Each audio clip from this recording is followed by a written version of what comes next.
Hey guys, you're watching Cait Straight Up and I am Caitlin, and today we are going to make something that is absolutely to die for. We are going to make beer battered cheese curds that taste amazing. It is heaven on earth if you are a cheese fan. You're going to love this recipe, and it is really simple. It's not that hard, and it's like it tops mozzarella sticks. That's how good this recipe is. So we're going to start our recipe with a nice and easy beer batter. We have 1 cup of flour, to which we're adding 2 eggs. And then we're adding 1/4 of a cup of a buttermilk and 3/4 of a cup of a light beer. I have Miller Lite, but go ahead and pick whatever light beer you want.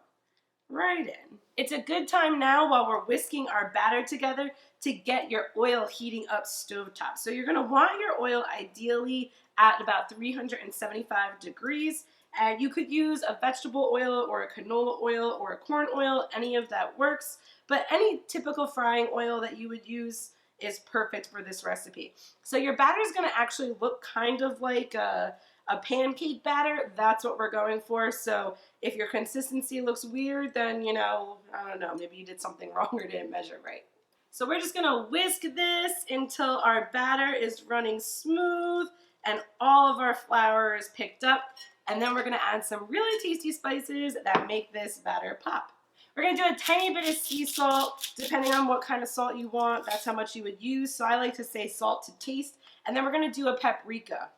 We're just going to do a couple shakes like this, nothing crazy. I'm not really even sure how much that is, but just a couple shakes over the top of your batter, and then just kind of get that through. And last but not least, you know me guys, we're doing a little bit of garlic powder. You can leave this out if you want, but just a tiny bit really kind of makes these little bombs of cheese curds pop in your mouth, if you're like me and a garlic fan. So the hardest part about this recipe is actually finding cheese curds, because they're not that easy to find. But if you have a Wegmans by you, they have them in the cheese section in Wegmans. So if you're lucky enough to have my favorite place on earth near you, then you can go there. And I know they have them. But I'm sure that other food stores have them as well. But cheese curds are a little bit different, and it's best to get them kind of as they are. So that's kind of the hardest part. But after that, we're ready to make a delicious fried cheese curd. So the trick is that we want a nice coating on each of our cheese curds. They're all different sizes, but we're just going to dump them in a couple at a time, and then we're going to just stir them up in our batter. We're going to want to run them through a strainer because we don't want any excess batter when we go to fry. So you want a really good coating on your curds, but then nothing excess, so just give them a shake out. So ideally you just get them in like this, and then dump them in, and then just give them a good shake before you get ready to fry. When it's time to fry these cheese curds up, you're going to dump them in your batter, shake off any excess batter, and then put them into your hot oil. You're only going to let them cook for about a minute or so until they're golden brown, and then you're going to pull them out and put them on a paper towel to cool. Now these things are best served hot because there is some gooey cheese that comes along with it, and you are really going to love them.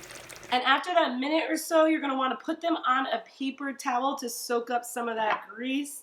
And then guys, look at this. Oh my God, oh my God. Oh my God. Wow. If you like cheese, this is your new dish.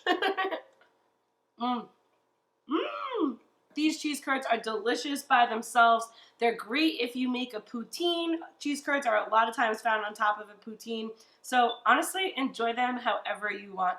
Make sure to subscribe to Cait Straight Up for more recipes like this one every Tuesday. Find me on Instagram, Cait Straight Up Cooking, and I will see you next time. Bye-bye.